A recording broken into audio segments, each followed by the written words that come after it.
Pemirsa, terima kasih Anda masih bersama kami. Bersama saya di studio ada Pak Makarim Wibisono, ada Pak Ikrar Sabakti, dan juga dari Melbourne, Australia ada Mas Wawan Masudi yang saat ini sedang menyelesaikan pendidikan untuk meraih gelar doktor di sana. Saya ke Pak Makarim dulu. Pak Makarim, respon Indonesia seharusnya atau idealnya seperti apa ketika mensikapi ditariknya Duta Besar Australia dari Jakarta? Kalau saya ya, kita ini harusnya bisa menunjukkan kepada semua pihak bahwa kita mengerti, ya. Jadi karena apa? Dengan cara? Dengan cara kita memahami, ya, apa reaksi daripada counterpart kita, karena dia itu kan sebenarnya ingin menunjukkan bahwa dia itu adalah pejabat negara yang berusaha untuk melindungi warganya. Cukup dengan statement aja, Pak? Dengan dari juru bicara Kemenlu atau harus Menteri Luar Negeri atau Presiden atau? Ya, kita melihat itu suatu hal yang dianggap wajar, ya, kita lihat wajar karena dia dipanggil untuk konsultasi pulang balik ke kotanya. Nah, itu lazim dilakukan oleh negara-negara yang berhubungan diplomatik dengan baik, ya.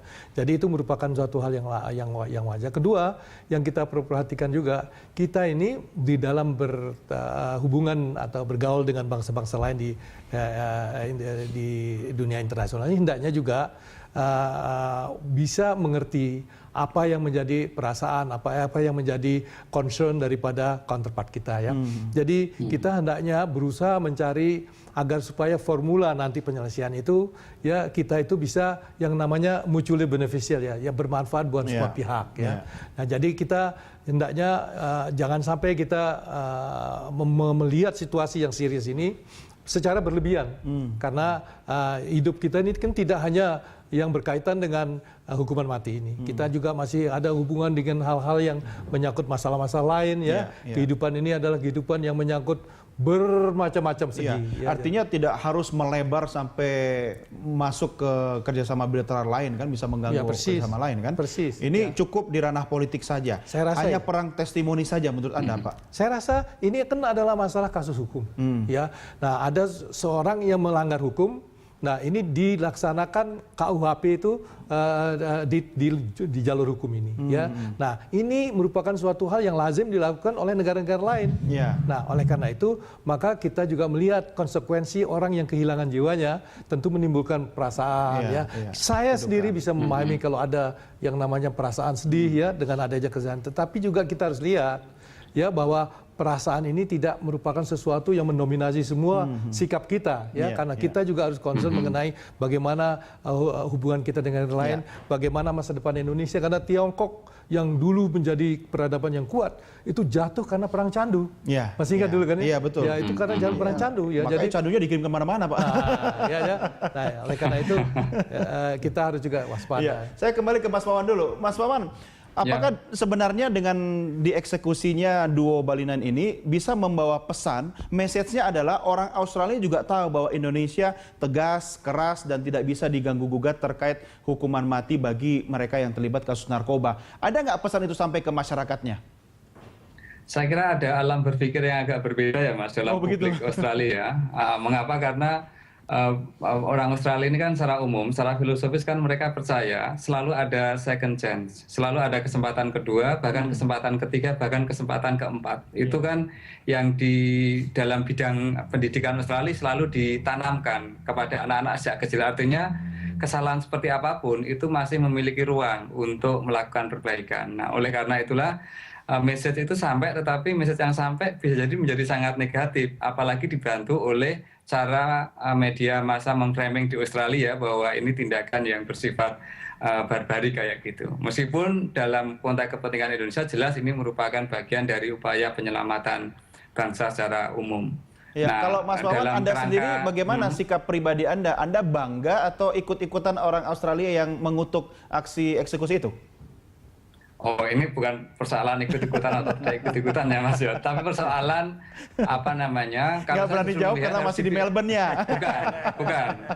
Harus dipisahkan betul antara ini perdebatan politik atau perdebatan hukum kalau pendapat saya, ya. Mengapa? Karena dalam kacamata saya, apa yang menjadi reaksi dari Perdana Menteri Tony Abbott dan jajarannya adalah reaksi politik juga. Dalam arti reaksi politik itu mereka bereaksi karena ada tuntutan publik. Kalau tidak ada tuntutan publik yang kuat di Australia terkait dengan pemerintah harus menyatakan sesuatu ke Indonesia, saya kira Tony Abbott tidak akan banyak melakukan diplomasi ala megapun seperti yang kita lakukan selama ini. Ini yang pertama. Yang kedua, saya kira ini ada harapan yang sedang tidak terpenuhi oleh sebagian besar publik Australia, khususnya yang mengharapkan pemerintahan Pak Jokowi ini berbeda dengan sebelumnya yang jauh lebih humanis dan seterusnya. Dan ketika tiba-tiba Pak Jokowi mengambil itu kira-kira membuat mereka shock. Jadi ini luar biasa, Mas. 3-4 bulan yang lalu Pak Jokowi digambarkan sebagai sesuatu yang sangat memberi harapan terhadap apapun perkembangan di Indonesia dan di Asia Tenggara. Tapi sejak 2-3 hari yang lalu, bahkan hari ini, Presiden Joko Widodo digambarkan sebagai sosok yang penuh dengan tangan yang berdarah-darah. Kemudian hari ini tadi lukisannya Myuran Sukumaran yang tentang Pak Jokowi itu kan sempat ditampilkan digambarkan sebagai portrait of the killer. Nah, ini saya kira ada kekecewaan mungkin ya, terutama di kalangan akademisi yang saya lihat. Ya, Mas Wawan, yang sabar aja ya sampai selesai doktornya ya nanti. Semoga Anda juga bisa merepresentasikan warga Indonesia yang ada di Australia, bahwa warga Indonesia juga patuh pada hukum dan kita juga punya harga diri gitu. Mas Wawan, terima kasih sudah bergabung bersama Prime Time Talk, dan sampai ketemu di Jakarta atau di Jogja atau di mana tadi Mas Wawan? Magetan. Oh, di Magetan gitu kan. Salam buat teman-teman yang ada di Melbourne dan di Australia. Selamat malam Mas Wawan. Terima kasih Mas Dodi. Selamat malam Pak Makarim, Pak Ikrar. Pak Ikrar, singkat saja. Ini next-nya kira-kira prediksi Anda? Yang jelas kalau buat saya pasti akan ada pembicaraan diplomatik ya, dan saya yakin penarikan dubes Australia ini tidak akan memakan waktu yang terlalu lama dibandingkan dengan penarikan dubes Indonesia yang terjadi 2 tahun yang lalu di eranya SBY. Oh, beda ya. Kenapa demikian? Karena memang kasusnya juga beda. Kasus ini kan kasus 2 warga negara Australia yang bertindak kriminal ya. Dan ini kan cuma satu dimensi dari multidimensi hubungan Indonesia Australia ya, dalam bidang diplomatik, politik, ekonomi, sosial, budaya, pertahanan, keamanan ya. Dan dari satu dimensi hukum saja, ini juga satu bagian kecil dari dimensi hukum yang selama ini ada antara Indonesia Australia. Seperti contoh misalnya dulu ada kasus Hendra Rajasa ya, kemudian juga ada kasus illegal migrant dari negara lain ke Australia melalui Indonesia, atau kemudian ada juga kasus yang disebut dengan illegal fishing dan sebagainya ya.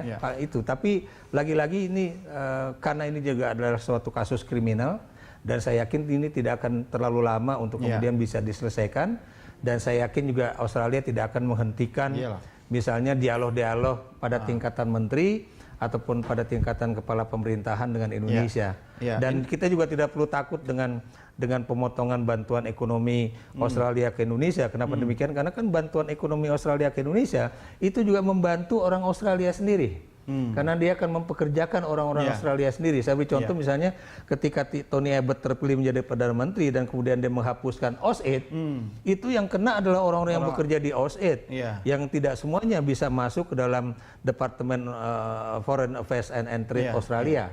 Dan kalau kemudian lagi-lagi bantuan Australia kepada Indonesia itu dikurangi, itu berarti juga dia mengurangi tenaga kerja Australia yang juga kemudian bekerja untuk mengurusi bantuan itu. Gitu. Asal jangan nanti merembet-rembet ke urusan sapi segala ya.